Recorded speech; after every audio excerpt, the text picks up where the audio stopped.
ఈ ఛానల్ని ఎంతో కష్టతరంతో నడిపిస్తున్నాము. ఇదేదో ఊరికే చెప్పే మాటలు కాదు.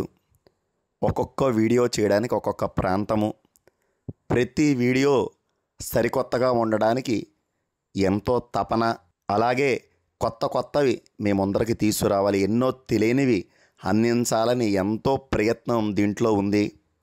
ఇది ఎంతో కష్టంతో కూడుకున్నది, శ్రమతో కూడుకున్నది, అలాగే ఎంతో డబ్బుతో కూడుకున్నది. నా శక్తి మేరకు చేశాను. ఇవి ఇక మీదట ఇది ముందరికి నడవాలంటే అందరి సహకారం అవసరము. ఒక్కసారి ఆలోచించండి. సింగిల్ వీడియో కూడా స్పాన్సర్షిప్ చేయొచ్చు. ఎన్నో ఎన్నో ఎన్నో మంచి వీడియోలు మీ ముందరికి తీసుకురావడానికి ఎంతో ఉత్సాహంతో సిద్ధపడి ఉన్నాను. ఆలోచన నాది, సహకారం అందరిది. ధన్యవాదాలు.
శ్రీ సచితానంద సద్గురు సాయినాథ్ మహారాజ్ की जय।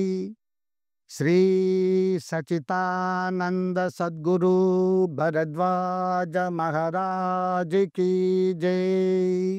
గురుదేవ దత్తకు జై। అవధూత చింతన మహారాజ్ की జై। సాయి బంధువులారా, ప్రేమ స్వరూపులారా, ఆత్మస్వరూపులారా, సాయి మాస్టర్తో ఎలా పరిచయము అయినది అని చెప్పవలసి వచ్చినప్పుడు, నేను ఉద్యోగరీత్యా కడప కరూరు వ్యవసాయ బ్యాంక్ నందు పని చేస్తూ ఉన్నాను. ఆ చిన్న ఉద్యోగం బాబా చరిత్ర పారాయణం వల్ల నాకు ఉద్యోగం వచ్చినది కాబట్టి ఫస్ట్ వారి దర్శనం చేసుకోవాలని మనసు తగతగతగలాడుతున్నది. అప్పుడు నేను సాయిబాబా పక్షపత్రికను తెప్పించుకునేవాడిని.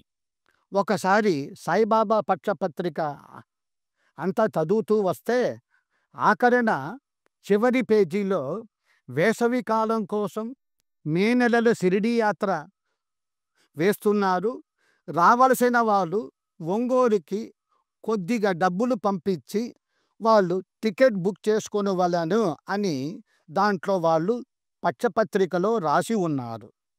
అప్పుడు వారు డబ్బు ఎవరికి పంపాలి అన్నప్పుడు ఎం సుబ్బలక్ష్మి గారి పేరుతో డబ్బు పంపండి అని వారు నాకు తెలియపరిచారు. నేను వెంటనే కొంత డబ్బు ఎం సుబ్బలక్ష్మి గారికి డబ్బు పంపి నాకు కావలసిన టికెట్ సీట్ చేసుకున్నాను.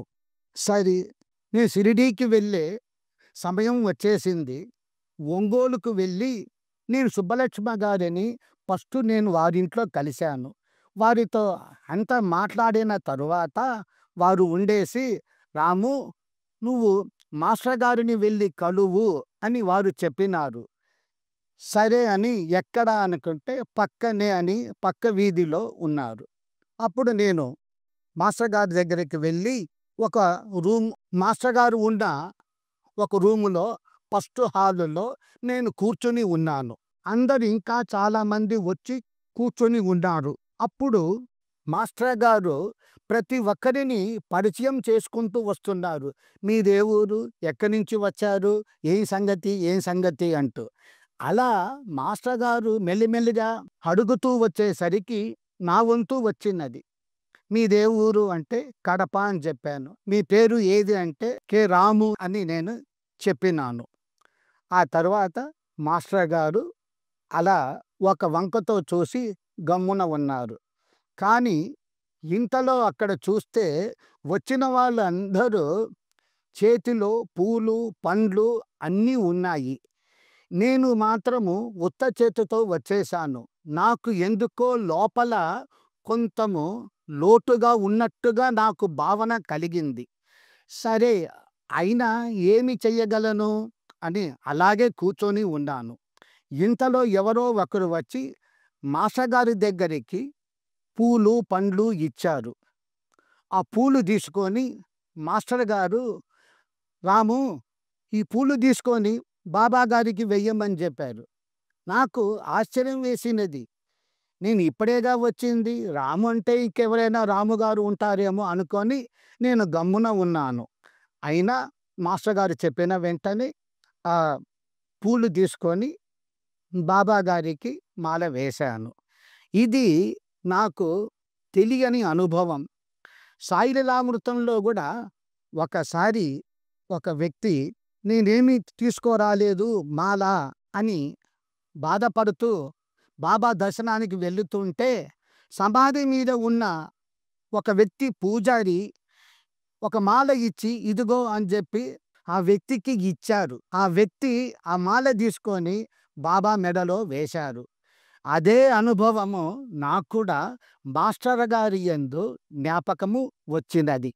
మరి ఒకసారి మాస్టర్ గారితో మేమందరము అంటే మన్నవ సత్యం గారు, ఇంకా సాయి భక్తులు అందరూ కలిసి షిరిడీ యాత్ర మొత్తం చూసుకొని తిరిగి ప్రయాణం చేసే ఒక మార్గములో నాకు బేదులు ఎక్కువగా అవుతూ ఉన్నాయి.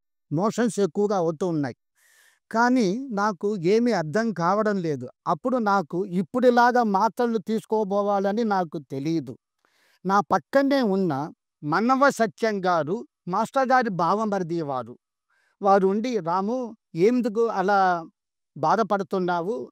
నేను మాస్టర్ గారి దగ్గర నుండి హోమియో మాత్రలు తీసుకొని వస్తాను" అని వారు చెప్పినారు. కానీ నాకు లోపల మాత్రము హోమియో మందు నేను అప్పట్లో అసలు ఆ పేరే వినలేదు. ఇది ఎక్కడ పనిచేస్తుంది అని మనసులోనే అనుకుంటూ ఉన్నాను. ఇంతలో సత్యం గారు వెళ్ళి మాస్టర్ గారి దగ్గర నుండి కొన్ని చిన్న చిన్న పిల్స్ హోమియోపతి మాత్రలు తీసుకువచ్చి, "రాము, ఇది నువ్వు వేసుకో" అని చెప్పినారు. అది నేను ఇష్టం లేక ఇష్టం ఉండి భయంతో వేసుకున్నాను. కానీ అది వేసుకున్న ఆ సమయము నుంచి నాకు బయటికి వెళ్ళడం అనేది ఆగిపోయినది. అప్పుడు మాస్టర్ గారి చేతిలో నుంచి అలాంటి అనుభవం జరగడం అనేది నాకు రెండో అనుభవం. మొదటి అనుభవం మాస్టర్ గారి దగ్గర నుంచి పూలు నన్ను బాబా మెడలో వేయమని చెప్పడం. రెండో అనుభవం నమ్మకం లేని, ఇష్టం లేని మందులు ఇచ్చి నా ఒళ్ళు నయం చేయడం అనేది ఇది రెండో అనుభవం. ఇది ఆశ్చర్యకరమే గదా! మాస్టర్ గారు సాయి లీలామృతంలో చెప్పినట్టు మనము ఇప్పుడు ఉన్న మహాత్ములని యందు, మహాత్ములు అంటే ఒక మంచి అవధూతలు గాని, మహాత్ములు గాని కలిస్తే మంచిది అని చెప్పి మనకు సాయి లీలామృతంలో మాస్టర్ గారు రాసి ఉన్నారు. కానీ అప్పుడు నేను నా చెవిలో పడినది దేహంతో ఉన్న, జీవించి ఉన్న రామిరెడ్డి తాత గారు కర్నూలు యందు ఆర్టీసీ బస్టాండ్ నుంచి కల్లూరు అనే గ్రామంలో ఉన్నారని నాకు తెలిసినది. అదే ఉత్సాహంతో ఒకరోజు నేను రామిరెడ్డి తాత దగ్గరికి కల్లూరికి వెళ్ళినాను. కానీ నీ వెళ్ళిన బ్యాడ్ లక్ ఏమిటో గాని ఆ సమయంలో ఉదయం 6 గంటలైనది. అప్పుడు తాతగారు అక్కడ లేరు. రామిరెడ్డి తాతగారు వాళ్ళ అమ్మగారు ఉండి, "అయ్యా, ఇప్పుడే అలా వెళ్ళారయ్యా, ఎప్పుడు వస్తాడో తెలీదయ్యా" అని వారన్నారు. రామిరెడ్డి తాతగారి వారి అమ్మగారు. సరేలే ఏమవుతే ఏముందిలే, మాస్టర్ గారికి ఒక మంచి మనకు ఒక కినుకు చెప్పి ఉన్నారు గదా! ఆ కినుకుతో మనం ప్రయత్నం చేస్తాము అని నేను మనసులో అనుకుంటూ సాయిబాబా నామం చెప్పుకుంటూ ఉన్నాను. ఇంతలో దబదబా అంటూ రామిరెడ్డి తాతగారు అక్కడి వచ్చి కూర్చున్నారు. అక్కడ ఒక మంచి పెద్ద అరుగు ఉన్నది. అక్కడ వచ్చి కూర్చున్నారు. అక్కడ వచ్చిన భక్తుల్లో ఎవరో ఒకరు లేచి, "స్వామి, వారొచ్చి కడప నుంచి వచ్చినారు. వారి పేరు రాము. మీరేమన్నా చెప్పండి" అని అక్కడ ఉండే భక్తులు చెప్పినారు.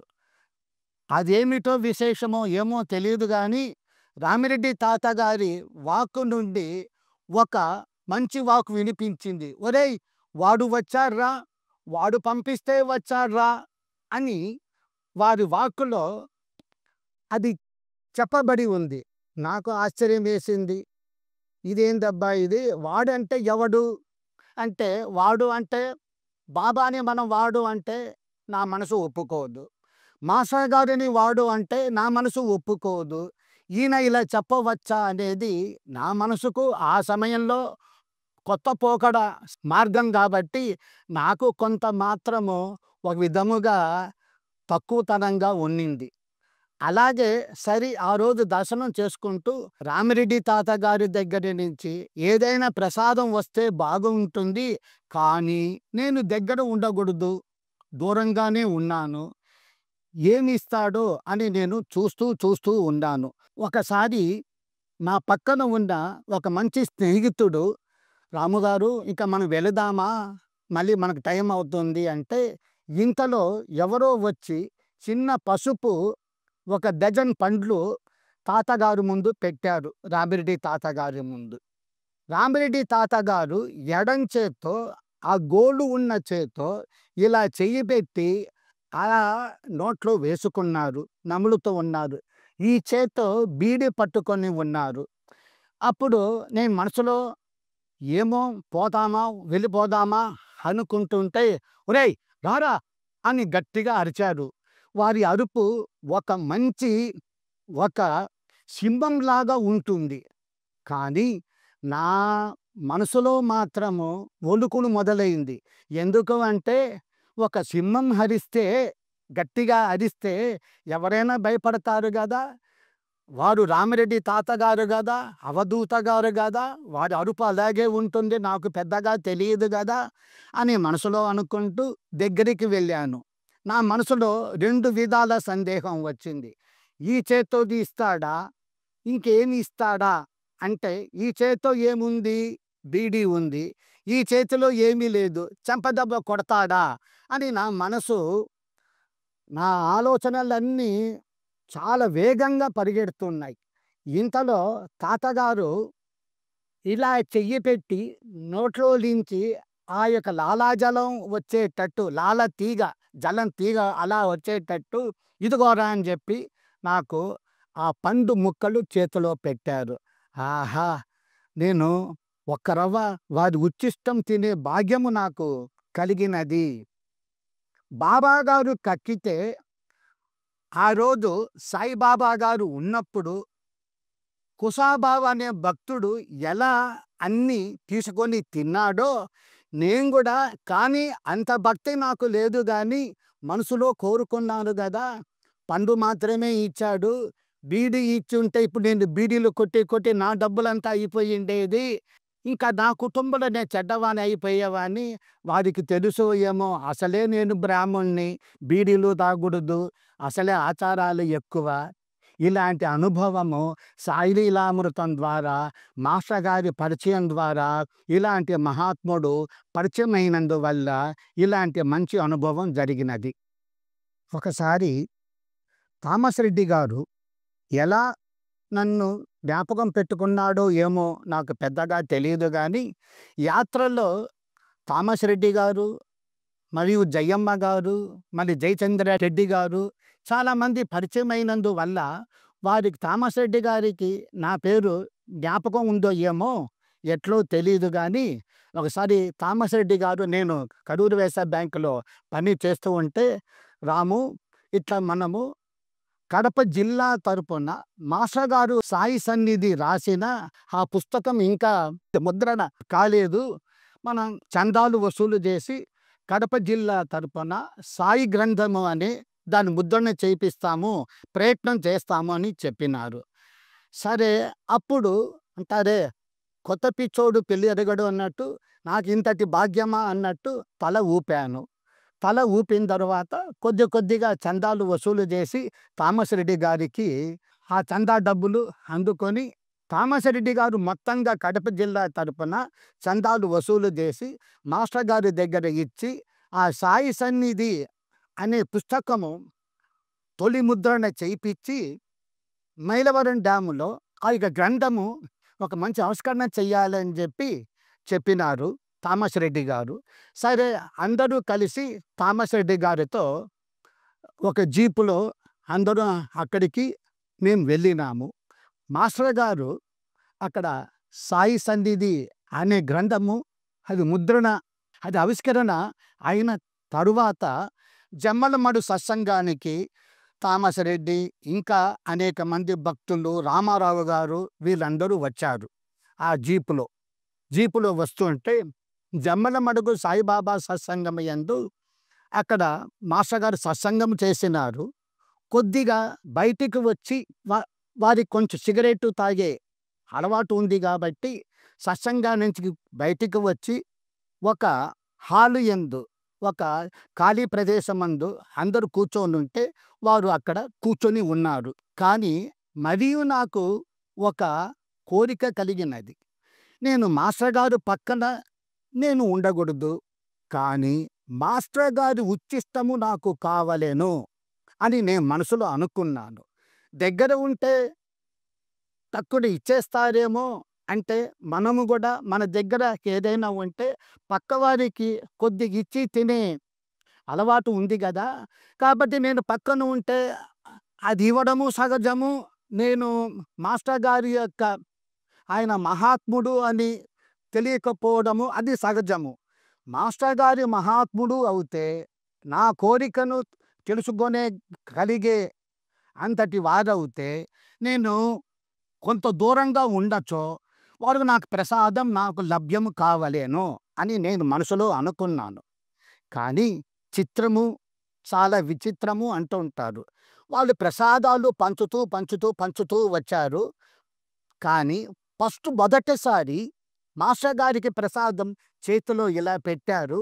మాస్టర్ గారు ఈ చేతిలో వారు తాగే సిగరెట్టు ఉన్నది. వారు ఆ ప్రసాదాన్ని తీసుకొని ఇలా నోటికి అద్దుకున్నారు. సోగము చేతిలోనే ఉన్నది. ఈ పక్క సిగరెట్టు, ఈ పక్క ప్రసాదం. నేను అల్లంత దూరాన ఉన్నాను. ఇంతలో అక్కడ ప్రసాదం పంచేవాళ్ళు నా దగ్గర వచ్చేసరికి ప్రసాదం అయిపోయినది, ఇప్పుడే వెళ్ళి తీసుకొని వస్తాము అని చెప్పి వాళ్ళు వెళ్ళినారు. ఇంతలో మాస్టర్ గారు చేతిలో ఉన్న కొంత ప్రసాదాన్ని పిలిచి, రాము ఇలా రా తీసుకో అని చెప్పి వారి ఉచ్చిష్టమైన ప్రసాదము నాకు లభ్యము చేశారు. ఇంతకంటే మాస్టర్ గారిని నేను మహాత్ముడు అని ఎన్నిసార్లు చెప్పేది.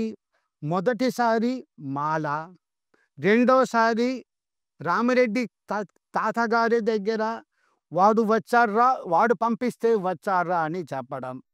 సాయి సన్నిధి అలాంటి గ్రంథ ఆ పుస్తక ఆవిష్కరణ కోసము వచ్చినప్పుడు సత్సంగము అయిన తరువాత ప్రసాదేతి ప్రసన్న అని చెప్పారు. శాస్త్రం ఏమంటుంది అంటే, ఒక దైవ దర్శనం కాకపోయినా పర్వాలేదు, గురు దర్శనం కాకపోయినా పర్వాలేదు, ప్రసాదం లభ్యమవుతే ప్రసన్నమైనట్టు అని శాస్త్రము చెప్పుతున్నది.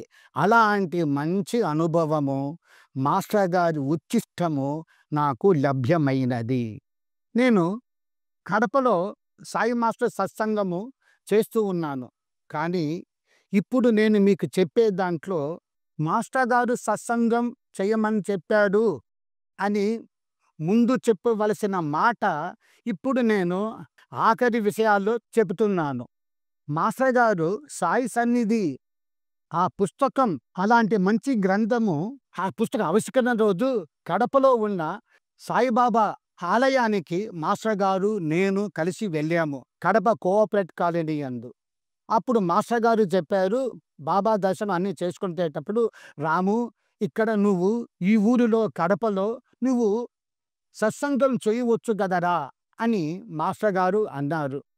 అదే నీలాంటి మంచి వ్యక్తులవుతే మాస్టర్ గారు చెప్పారు కాబట్టి ఇష్టం ఉన్నా, ఇష్టం లేకున్నా తల ఊపి ఉండేవారు.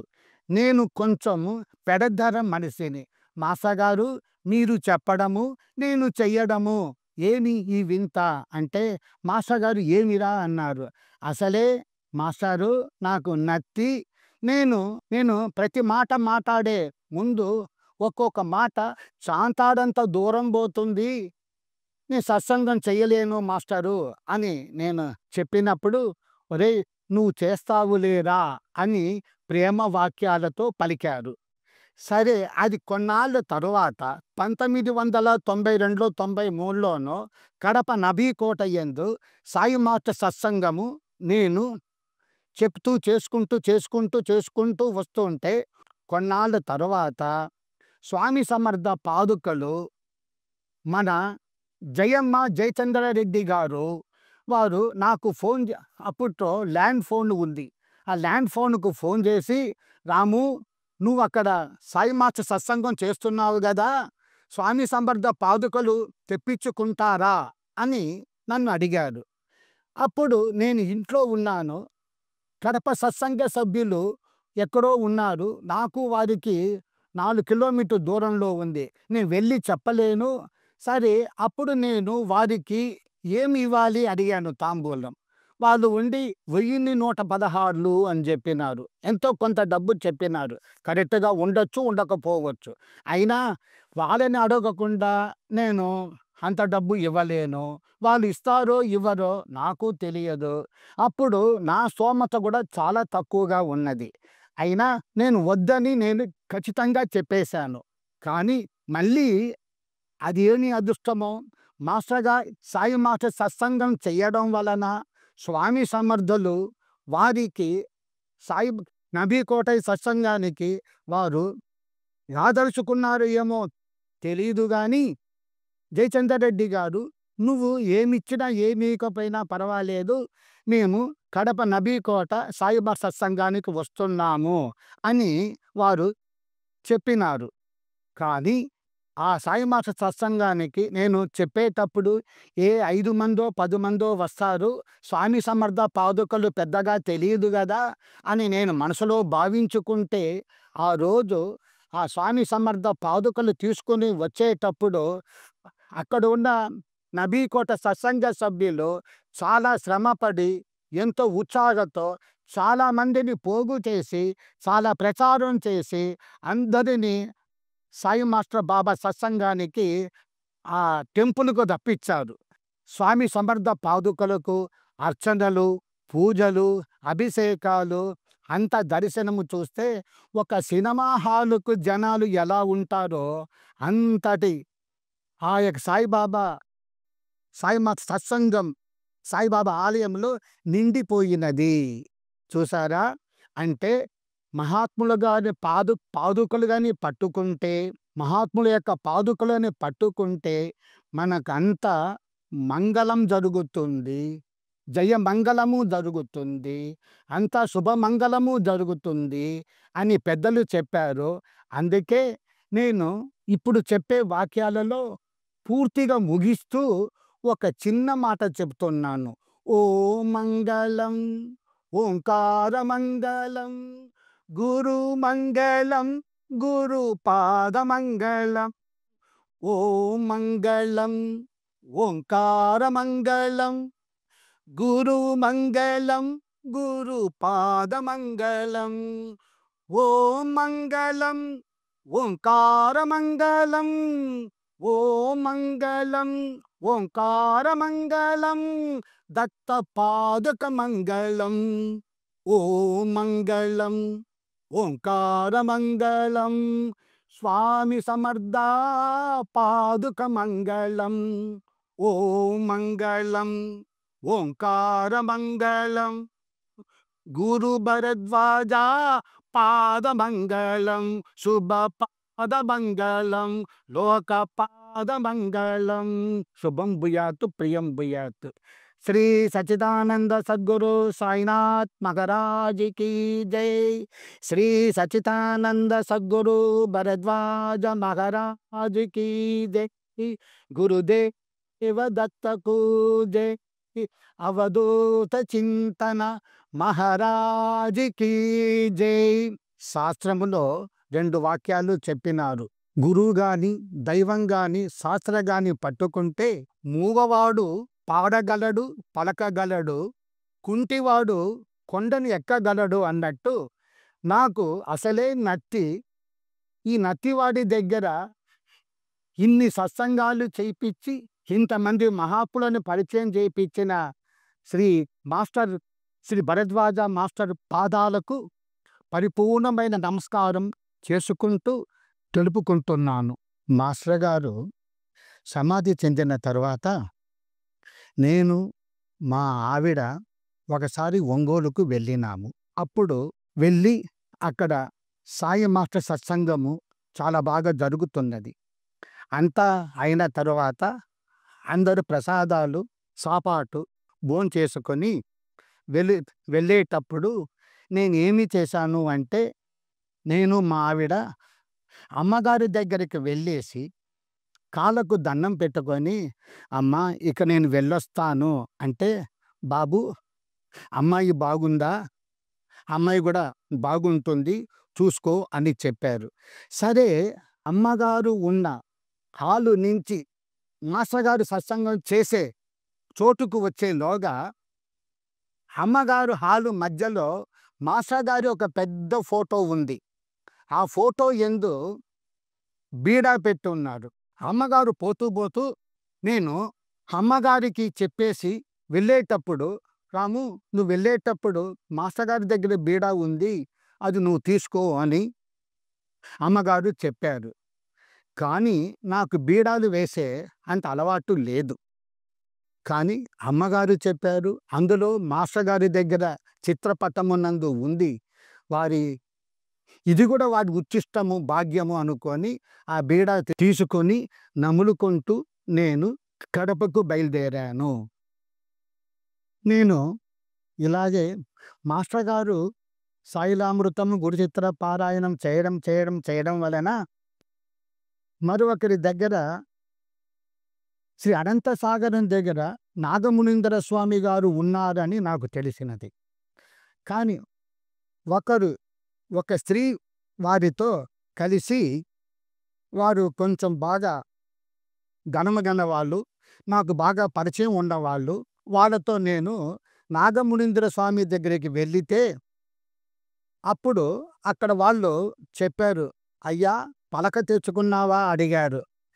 అప్పుడు నేను అనుకున్నాను, పలక బల్పం అలాంటి చదువు వయసు నాది కాదు, అయినా తాతగారు అలా అంటున్నారే అని నేను మనసులో అనుకొని, ఏం చెప్తాడో ఏం తిడతాడో ఏమో అనుకొని అలా కూర్చొనుంటే అంతలో నాగమునీంద్ర స్వామి గారి వారి అబ్బాయో ఎవరో ఒక ఆయన ఉన్నాడు. వారి దగ్గర వెళ్ళి, అయ్యా వారికి పలక తెచ్చి ఇయ్యా, బలపం తెచ్చి ఇయ్యా అని వారు చెప్పినారు. ఆయన వెళ్ళి పలక బలపం తీసుకువచ్చి నాగమునీంద్ర స్వామి దగ్గర ఇస్తే ఆయన ఓం శ్రీరామ ఇంకా మంచి ఓం హ్రీం క్లీం అని చెప్పి రాసి ఇచ్చారు. ఇచ్చి, అయ్యా ఈ పలక తీసుకొని ఈ బల్పం తీసుకొని ఇది రాయ్యా, నువ్వు దీన్ని దిద్దుకోవయ్యా అని వారు చెప్పినారు. నాకు ఆశ్చర్యం వేసింది.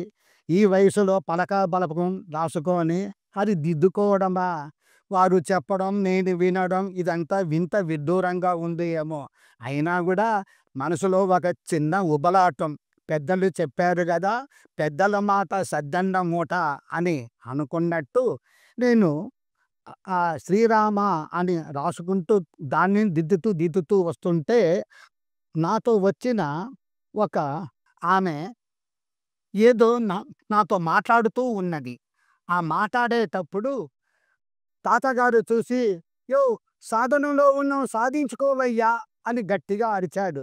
ఇదేందిరా స్వామి, నేనే తప్పు చేశాను, నన్ను గట్టిగా అరిచాడే అని నేను మనసులో అనుకుంటుంటే, సరే చాలా సేపయినది, సంధ్య పొద్దు వాలుతున్నది, అసలే పల్లెటూరు, అసలే స్త్రీతో వచ్చాను, వారు వారు మంచివారు, నేను మంచివారు, లోకం మంచిదో చెడ్డదో అని నాకు తెలీదు. ఏదో భయపడుతూ ఉంటే వెళ్ళిపోదామని నేను పైకి లేస్తుంటే, "యోవ్! నువ్వు ఇక్కడే పడుకోవయ్యా, రాత్రి నీకు రాముడు కల్లో ఓపడతాడయ్యా, నువ్వు ఇక్కడే పడుకోవయ్యా, రాత్రి నీకు రాముడు కల్లో కనపడతాడయ్యా" అని చెప్పారు. అయ్యా, రాత్రిపూట ఇక్కడ ఉంటే ఇంకా రేపు నాకు పొద్దున్నే చెక్కభజనే అని మనసులో అనుకొని తెలియకుండా మెల్లిమెల్లిగా జారుకుంటూ జారుకుంటూ నా మనసులోనే వారికి మంచి నమస్కారాలు చేసుకుంటూ అలా వెళ్ళిపోయేటప్పుడు మరి ఎందుకో కాసేపు ఉండిపోదాములే అని నాకు అనిపించింది.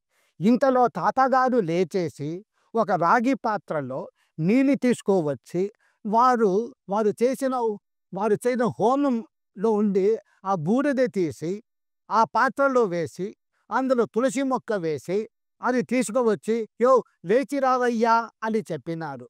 అప్పుడు నాకు ఈ బూడిద నీళ్ళతో నన్నేం చేస్తాడో భగవంతుడా అని అనుకుంటూ, అసలే నాది తెల్ల ప్యాంటు, అసలే తెల్ల షర్టు, ఈ రంగుతో పోతే ఇంకా నాకు ఏ రంగు పడుతుందో అని మనసులో అనుకుంటూ వెళ్ళి కూర్చున్నాను. ఆయన, "అమ్మా, తల్లి, ఓం హ్రీం క్లీం రామ సరస్వతి" అంటూ నా యొక్క శిరస్సు మీద నీరు అలా ధారగా పోసినారు. ఆ ధారగా పోసినప్పుడు ఒక్కసారి మాత్రము నా ఒళ్ళంతా కరెంటు షాక్ కొట్టినట్టు ఒక విధమైన భావము కలిగినది, ఆశ్చర్యము కలిగినది, ఆనందము కలిగినది. ఇలాంటి అనుభవము సాయిలీలామృతము చేయడం వలన, మాస్టర్ గారితో పరిచయం కావడం వలన, ఇటు గురు చరిత్ర పారాయణం చేయడం వలన, ఇలాంటి మంచి మాస్టర్ గారు చెప్పిన మంచి మహనీయులని దర్శనం చేసుకునేందుకు నాకు భాగ్యం. ఇందుకు నేను మాస్టర్ గారికి మరొకసారి ధన్యవాదాలు చెప్పుకుంటున్నాను. నేను ఇలాగే సాయిలామృతం చేస్తూ చేస్తూ పారాయణం చేసుకుంటూ ఒకసారి నేను మాత షిరిడీకి వెళ్ళాను. అక్కడ సావడి యందు సాయంత్రం పూట శివనేశ్వర స్వామి గారు భజన చేస్తూ ఉంటారు. ఆ భజనలో నేను కూడా వెళ్ళి పాల్గొన్నాను. అందరూ పాల్గొని అందరూ అలా వెళుతుంటే నేను వారి పాదాలకు సాష్టాంగ నమస్కారం చేసి లేచేటప్పుడు, "స్వామి, నాకొక కోరిక ఉన్నది" అని అంటే, "ఏమిరా ఆ కోరిక" అని వాళ్ళు నన్ను ప్రేమగా అడిగారు. అప్పుడు నేనేం చెప్పాను అంటే, మీకు కూడా ఆశ్చర్యం కావచ్చు. ఇప్పుడు నేను చెప్పే వినే వ్యక్తులు అందరూ కూడా ఆశ్చర్యపోవచ్చు. "స్వామి, నాకు సినిమాలు చూసే అలవాటు ఉన్నది, అది ఎలా పోతుంది" అని నేను స్వామిని అడిగాను. ఎవరైనా ఒక మంచి స్వామిని, గురువుని గాని ఏం అడగాలి? నాకు ముక్తి కావాలి, మోక్షం కావాలి, నా జీవితం బాగుపడాలి అనే మంచి మంచి భావాలతో అడగాలే గాని, ఇలాంటి పిచ్చి కోరిక నేను వారితో అడగడం ఏమిటి? నాకు భావన రావడం ఏమిటి? చాలా వింతగా ఉంది. కానీ వారు చాలా దయామయులు కాబట్టి, అదే మా తండ్రి గారుంటే చెంపదెబ్బ కొట్టేవారేమో. కానీ వారన్నారు, "ఒరేయ్! అదే పోతుందిలేరా" అని చెప్పాడు. అంటే ఆయన అంతటి మహనీయుడు, అంతటి దయ, మాటలు చెప్పడము, అది నేను వినడము కలిగింది. కానీ కొన్నాళ్ళు తరువాత మీరు నమ్మినా నమ్మకపోయినా 2000 నుంచి ఇప్పటి వరకు నేను సినిమా హాలులో అడుగు పెట్టినది లేదు. అది ఎలా వెళ్ళిపోయిందో ఏమో నాకే తెలియదు. అంటే వారి వాక్కులో నుంచి వచ్చిన ప్రతి వాక్యము లోకంలో అది చెల్లుబాటు అవుతుంది. అందుకే శ్రీ మహాత్ముడు మాటలు మంచి విలువగల మాటలు అని చెప్పడం మన పెద్దలు ఎప్పుడు చెప్తూ ఉంటారు. అదే కాబట్టి అలాంటి మహనీయుడి వాక్యాలు చెప్పడం, నేను వినడం, దీనికి కారణం సాయిలీలామృతం గురు చరిత్ర పారాయణం విధానం.